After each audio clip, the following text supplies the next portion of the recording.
Hello everybody.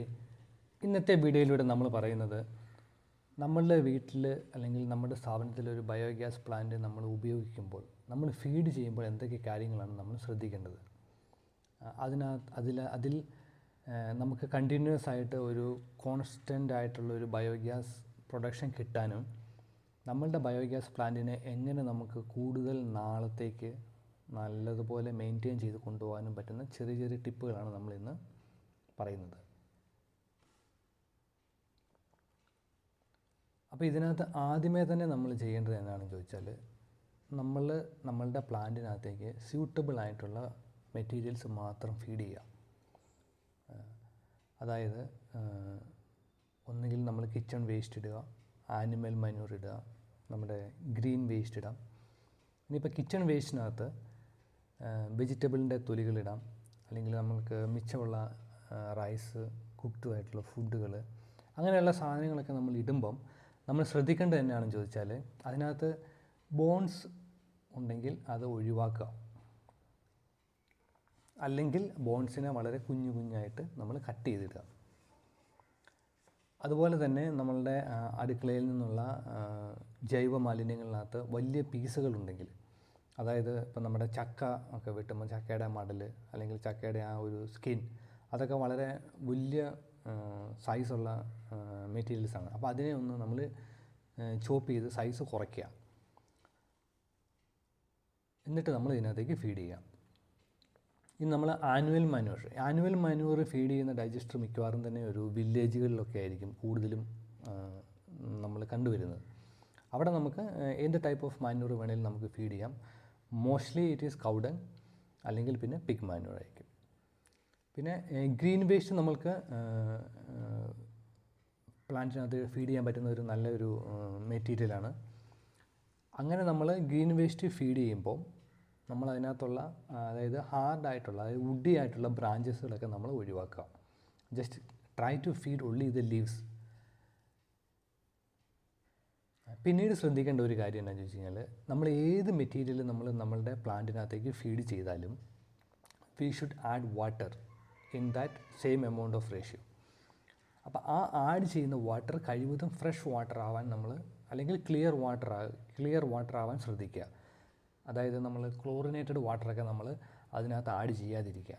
കാരണം ആ ഒരു കമ്പോണൻറ്റ് അല്ലെങ്കിൽ ആ ഒരു വാട്ടർ ഒരുപക്ഷെ നമ്മളുടെ മൈക്രോബിയൽ കൺസോർഷ്യത്തിനെ അഫക്റ്റ് ചെയ്യാൻ പറ്റും. പിന്നെ നമ്മൾ ഫീഡ് ചെയ്യുമ്പോൾ ശ്രദ്ധിക്കേണ്ട 1, 2, 3 കാര്യങ്ങൾ എന്നാണെന്ന് ചോദിച്ചു കഴിഞ്ഞാൽ, അസിഡിക് നേച്ചറായിട്ടുള്ള സാധനങ്ങൾ, അതായത് സിട്രസ്, നമ്മുടെ നാരങ്ങയുടെയൊക്കെ പീലുകൾ, അതൊക്കെ നമ്മൾ 1, 2 ആണെങ്കിൽ കുഴപ്പമില്ല, പക്ഷേ ഒത്തിരി അത് നമ്മൾ അവോയ്ഡ് ചെയ്യുക. കാരണം അത് നമ്മളുടെ മൈക്രോബ്സിനെ ഇൻഹിബിറ്റ് ചെയ്യും. പിന്നെ മീറ്റ്, ഫിഷ്, ഡയറി പ്രോഡക്ട്സൊക്കെ നമ്മൾ കഴിവതും ഫീഡ് ചെയ്യാതിരിക്കുന്നത് നല്ലതായിരിക്കും. കുറച്ചൊക്കെ ഫീഡ് ചെയ്താലും കുഴപ്പമില്ല. ഇത് ഓവറായി കഴിഞ്ഞ് കഴിഞ്ഞാൽ നമുക്ക് സ്മെല്ല് കിട്ടും, ഭയങ്കരമായിട്ട് സ്മെല്ല് വരും. പിന്നെ അതുപോലെ തന്നെ സ്കം പ്രോബ്ലംസ് വരും.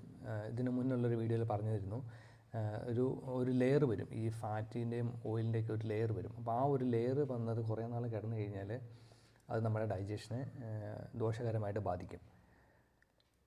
പിന്നെ വേറൊരു വീഡിയോയിൽ ഞാൻ പറഞ്ഞതുപോലെ തന്നെ നമുക്ക് നോൺ ഗ്രീഡബിൾ ആയിട്ടുള്ള ഒരു സാധനങ്ങളും നമ്മൾ ഇതിനകത്തേക്ക് ഇടരുത്. അതുപോലെ തന്നെ ടോക്സിക് ആയിട്ടുള്ള സാധനങ്ങൾ, അതായത് പ്ലാസ്റ്റിക്, മെറ്റൽസ്, റബ്ബർ, പിന്നെ എന്തെങ്കിലും കെമിക്കൽസ് റിലേറ്റഡ് ആയിട്ടുള്ള ഒരു സാധനം നമ്മുടെ ഡൈജഷനകത്തേക്ക് നമ്മൾ ഫീഡ് ചെയ്യാതിരിക്കുക. ഇതൊക്കെയാണ് നമ്മൾ ഫീഡ് സ്റ്റോക്ക് സെലക്ട് ചെയ്യുമ്പോൾ ശ്രദ്ധിക്കേണ്ട മെയിനായിട്ടുള്ള കാര്യങ്ങൾ. പിന്നെ രണ്ടാമതായിട്ട്, ഇപ്പോൾ നമ്മൾക്ക് വേണ്ട ഫീഡ് സ്റ്റോക്കുകൾ നമ്മൾ സെലക്ട് ചെയ്ത് കഴിഞ്ഞു. ഇനി നമുക്ക് ഏത് ഫീഡ് സ്റ്റോക്ക് ആയാലും നമ്മൾ ആ ഫീഡ് സ്റ്റോക്കിനെ നമ്മൾ വാട്ടറുമായിട്ട് മിക്സ് ചെയ്യുക. ഒരു 1:1 അല്ലെങ്കിൽ 1:2. അത് നിങ്ങൾ യൂസ് ചെയ്യുന്ന പ്ലാന്റ് ഏതാണോ ആ ഒരു പ്ലാന്റിൻ്റെ പ്രോപ്പർട്ടി അനുസരിച്ച് നിങ്ങൾക്ക് ചൂസ് ചെയ്യാവുന്നതാണ്. ആ വെള്ളം നമ്മൾ വേസ്റ്റിനോട് ആഡ് ചെയ്ത ശേഷം ഈ ഫോട്ടോയിൽ കാണിച്ചിരിക്കുന്നത് നല്ലപോലെ നമ്മൾ മിക്സ് ചെയ്ത് ഒരു സ്മൂത്ത് സ്ലറി ആക്കുക. അങ്ങനെ സ്ലറി ആക്കുമ്പോൾ നമുക്ക് ലാർജ് പാർട്ടിക്കിൾസ് കിട്ടിയാൽ ആ ലാർജ് പാർട്ടിക്കിൾസിനെ നമ്മൾ റിമൂവ് ചെയ്യാം. ഓക്കെ, അങ്ങനെയാണ് നമ്മൾ സ്ലറി പ്രിപ്പയർ ചെയ്യുന്നത്. ഈ ലാസ്റ്റ് നമ്മൾ സ്ലറി പ്രിപ്പയർ ചെയ്ത് കഴിയുമ്പം നമുക്കൊരു കപ്പിനകത്ത് കോരി ഒഴിച്ച് കഴിഞ്ഞാൽ നമ്മളൊരു വെള്ളം, ഒരു കണ്ടിന്യൂസ്, ഒരു തിക്ക് സ്ലറി, നമ്മളൊരു കഞ്ഞി, പൊടിയേരി കഞ്ഞിയൊക്കെ നമ്മൾ ഒഴിക്കുന്ന പോലെ ആ ഒരു ഫോമിൽ നമുക്ക് സ്ലറിയായി കിട്ടണം. പിന്നീട് ശ്രദ്ധിക്കേണ്ട ഒരു കാര്യം, നമ്മളുടെ ഗ്യാസിനകത്തേക്ക്, നമ്മുടെ പ്ലാന്റിനകത്തേക്ക് നമ്മൾ ഫീഡ് ചെയ്യുന്നത് കണ്ടിന്യൂസ് ആയിട്ട് ചെയ്യുക. അതായത് റെഗുലർലി ഒരു പർട്ടിക്കുലർ ടൈമിൽ നമ്മൾ ചെയ്യുക. അത് ആ ലോഡ് ചെയ്യുന്ന വേസ്റ്റ് മെറ്റീരിയൽ നമ്മളുടെ പ്ലാന്റിൻ്റെ കപ്പാസിറ്റിക്ക് അനുസരിച്ചുള്ളതായിരിക്കുക.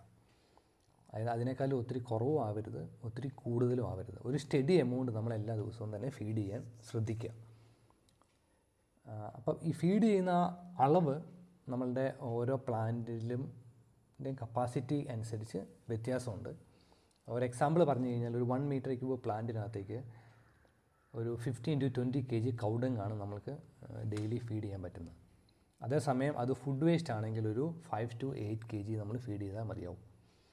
അപ്പോൾ അത് നിങ്ങളുടെ മാനുഫാക്ചറുമായിട്ട്, അല്ലെങ്കിൽ നിങ്ങൾ എവിടെ നിന്നാണോ ബയോഗ്യാസ് പ്ലാന്റ് നിങ്ങൾ സോഴ്സ് ചെയ്ത് അവരുമായിട്ട് നിങ്ങൾക്ക് ബന്ധപ്പെട്ട് കഴിഞ്ഞാൽ നിങ്ങളുടെ പ്ലാന്റിന് എത്രമാത്രം മെറ്റീരിയൽ ഒരു ദിവസം ഫീഡ് ചെയ്യാമെന്നുള്ള ഒരു കാൽക്കുലേഷൻ നിങ്ങൾക്ക് കിട്ടുന്നതാണ്.